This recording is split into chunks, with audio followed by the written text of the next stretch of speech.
ok, fait que là, on a collectivement accepté que DC, c'était Harley Quinn et ses amis, là.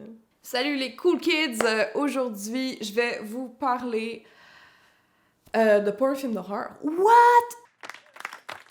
Je parle pas d'un film d'horreur aujourd'hui, mais je vais quand même parler d'un film qui est important, écoute, de Suicide Squad, à ne pas confondre avec Suicide Squad. C'est un film qui est sorti cette année et qui est, si on veut, le reboot de Suicide Squad, parce que c'est pas la suite, en fait, c'est juste un autre film qui traite de la même bande de super-héros avec les mêmes... avec certains des mêmes acteurs, mais comme on met l'autre film sous le tapis puis on n'en parle plus. Pour ceux qui le savent pas, Suicide Squad, c'est l'histoire d'une bande de super vilains de l'univers de DC, donc c'est des super vilains de super-héros, là, style que Batman ou Superman vont se battre contre. Bref, quand ils les envoient en prison, il y a une chance qu'il y ait des personnes du gouvernement américain qui les sortent de là puis qui leur disent « Ok, là, vous allez être des mercenaires, vous allez faire une mission un peu louche qu'on veut pas trop que les super-héros savent parce qu'ils seraient pas down avec ça. Mais si vous le faites, premièrement, on va pas faire exploser une bombe qu'on a mis dans votre tête parce qu'on est des estis malades. Et deuxièmement, on va vous enlever du temps sur sur votre sentence. Fait qu'on a des super vilains style Harley Quinn, Deadshot, il y a pas tant de cool super vilains, hein. Ça, c'est mon premier point. À part Harley Quinn, les personnages sont pas connus, donc s'il y avait pas Harley Quinn, le film vendrait pas. J'ai aimé le film, pour vrai. En fait, c'est clairement un upgrade du film qu'on a eu avant. Premièrement, qu'est-ce qui est cool, c'est que Harley Quinn n'est pas sexualisée, est quand même vraiment centrale, là, comme je disais, là, j'ai l'impression qu'ils mettent vraiment beaucoup d'efforts pour le personnage de Harley Quinn. C'est peut-être parce que Zack Snyder a un peu comme travesti Batman puis Superman. Genre, ils ont fait un... Dans le fond, Zack Snyder, il a pris ces personnages-là puis il a fait des films super dark, vraiment trop dark. Puis là, il y a pas vraiment de différence entre Superman, Batman, ça leur a enlevé vraiment tout comme leur originalité. Puis entre nous, je pense que dans la population générale, dont moi, on est un petit peu tanné des super-héros, comme on a eu tous les films de Marvel, il y a des films de DC, il y a eu combien de films de Batman dans les comme 40 dernières années, ça n'a aucun sens, tout le genre des reboots. Moi, personnellement, mes préférés, c'était ceux de Nolan. Je pense que ils ont fait vraiment des erreurs en faisant des films trop dark, mais qui avaient pas de contenu, puis qui étaient juste dark pour être dark. J'avais l'impression, en regardant le nouveau Justice League, que ce film-là s'adressait à moi de 14 ans qui était emo puis qui était sur Tumblr. Fait qu'au niveau de Suicide Squad, ce que j'ai bien aimé, c'est que malgré que les personnages sont pas super connus, donc il y avait rien de vraiment excitant pour moi au niveau fan, parce que je suis quand même fan des comics, c'était des personnages qui avaient du moins le luxe de pouvoir être découverts pendant le film. Il y a des concepts quand même intéressants, genre le gars qui veut vraiment faire la justice, mais c'est à tout prix, là. Fait qu'il va vraiment tuer des gens, il s'en fout, tant que sa vision de la justice est actualisée. On avait un personnage qui ressemblait vraiment beaucoup justement à Deadshot dans le premier film qui était joué par Will Smith, qui s'appelait, je pense, Bloodsport. Je vais me corriger si c'est pas ça. Qui faisait un peu office de leader. On avait encore une fois le personnage de Amanda Waller, qui est aussi le personnage qui était dans le premier film avec Harley Quinn. On a aussi Captain Boomerang, mais il n'est pas là très longtemps, no spoiler, mais il est pas là longtemps. Mais avec Waller, qu'est-ce que je trouve intéressant, c'est que c'est un personnage qui se veut représenter le gouvernement, mais qui est clairement un antagoniste et qui est aussi cruel que les vilains qui sont les personnages principaux, peut-être même plus, parce que certains personnages qui ne sont pas des tueurs sanguinaires c'est plutôt, par exemple, le Ratcatcher qui faisait des vols de banque. Donc, entre un personnage qui fait des vols de banque puis un autre personnage qui fait des magouilles sociopolitiques dans d'autres pays puis qui envoie des genres de tueurs à gages tuer des politiciens pour implanter des trucs qui vont profiter aux États-Unis. Je sais pas, moi je trouve ça plus super vilain. Je pense que le film, justement, fait un cool commentaire social là-dessus, sur la place du gouvernement dans certains conflits internationaux. D'ailleurs, je pense que c'est pertinent en ce moment avec ce qui se passe en Afghanistan. Ce film est réalisé par James Gunn, qui est le même réalisateur que les films de Gardiens de la Galaxie. Ça sent bien la vibe de Gardiens de la Galaxie. Les personnages s'envoient des petites piques, ils ont des catchphrases, c'est juste vraiment le fun.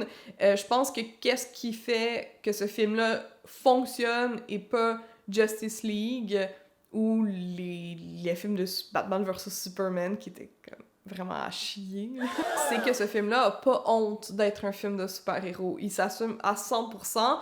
James Gunn, contrairement à son prédécesseur, comprend parfaitement c'est quoi le principe de Suicide Squad. Qu'est-ce qui fonctionnait pas, entre autres, dans le premier film, c'est que on avait Enchantress qui était super puissante et qui aurait dû avoir un adversaire du même calibre que Superman, Batman, The Flash, bref, un super-héros, ou même ça aurait pu être l'antagoniste du film de la Justice League, tellement que ce personnage-là était puissant, mais on l'a mis contre la Suicide Squad, qui sont des petits criminels random, là. Ils ont pas de super pouvoir, sauf une personne qui réussit à lui tenir tête, mais qui finit par perdre la vie en le faisant, donc ça faisait pas de sens pour le film de leur donner un adversaire qui les faisait juste avoir l'air cave, puis ils pouvaient pas utiliser leur pouvoir, donc ils servaient à rien devant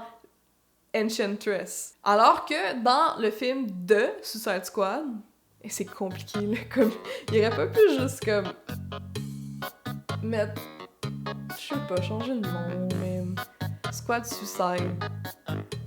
Suicide Girls. Suicide Girls.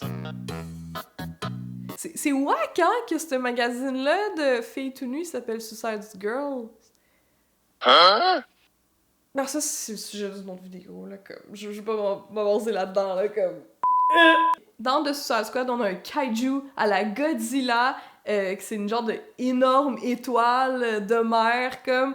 et la seule façon de le tuer, c'est de fesser dessus, et c'est tout à fait dans les cordes de super, comme la Suicide Squad. Ça leur permet de briller, et en plus, c'est quand même un danger réel pour eux, donc c'est parfait au niveau narratif, et je comprends pas comment est-ce que c'est passé le fait de leur donner un des personnages les plus puissants de DC à affronter dans le premier Suicide Squad. Ça fait juste pas de sens. Alors je suis contente que maintenant ils ont été un petit peu plus intelligents. Sauf que là, vous savez, je suis une féministe frustrée.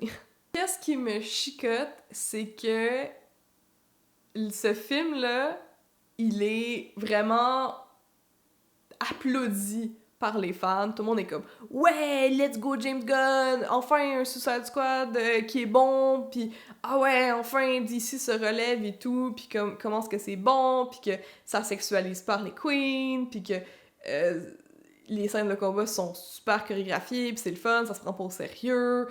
Enfin, on est content. C'est coloré.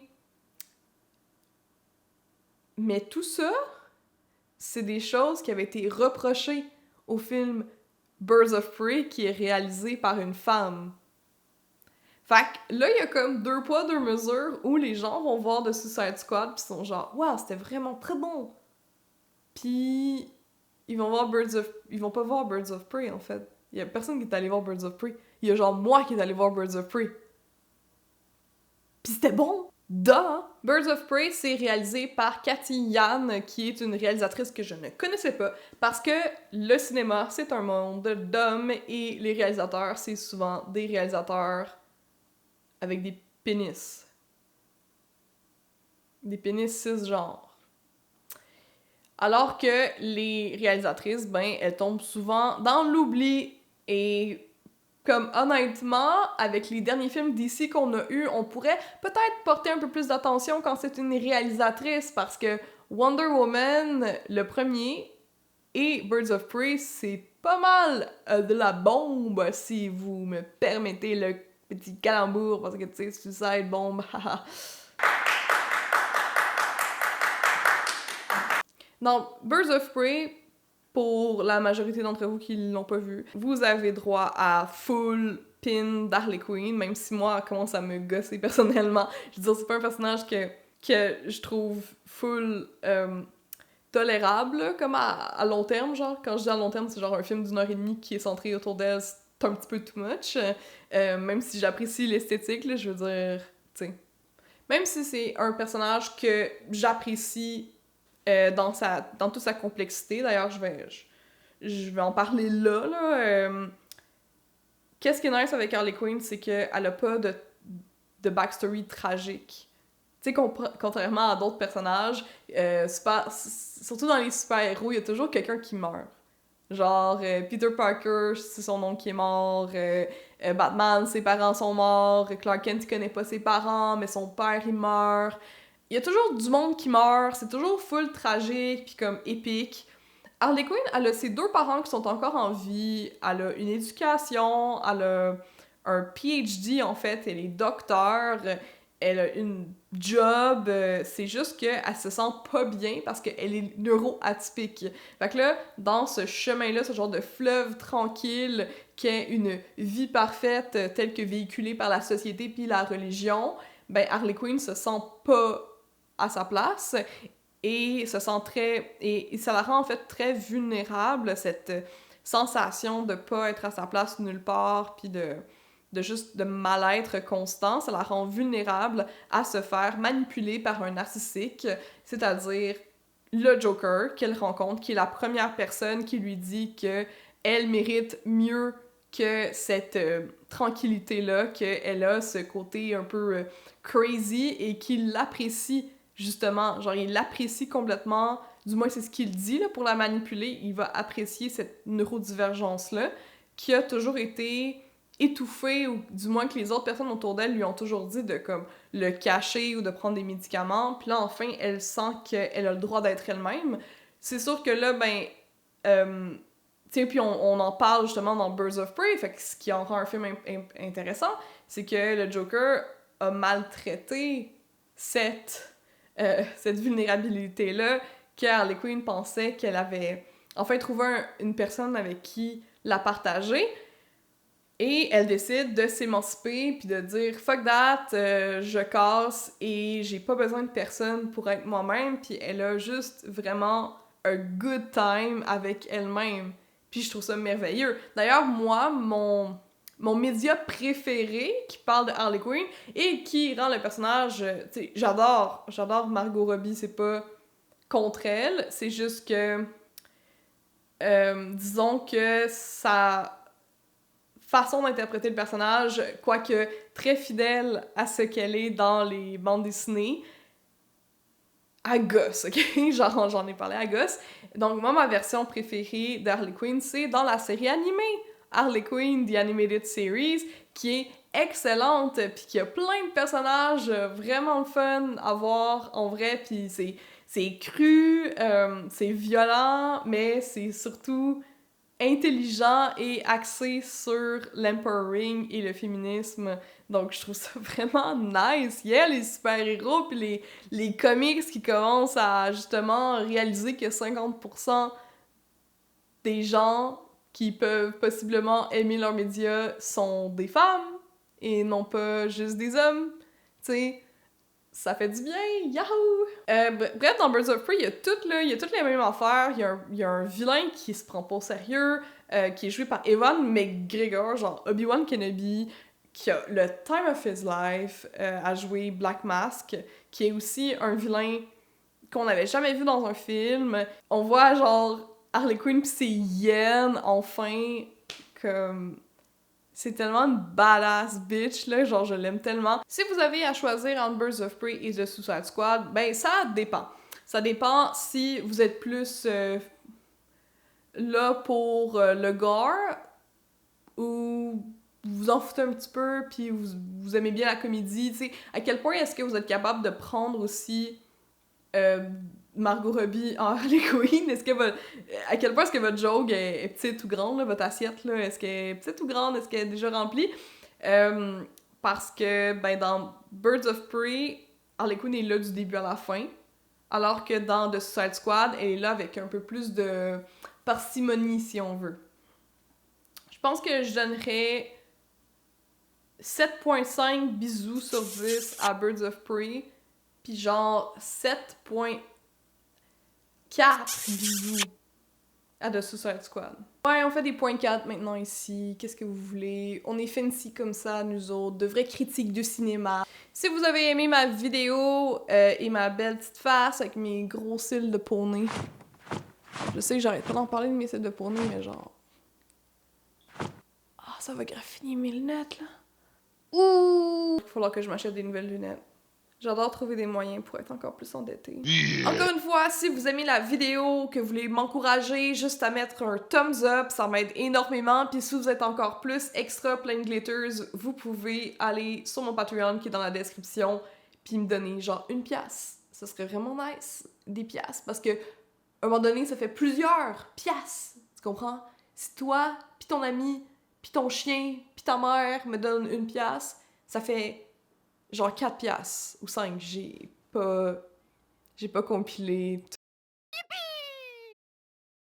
Je vous envoie plein de bisous rouges et aimez-vous parce que vous êtes cool. Goodbye!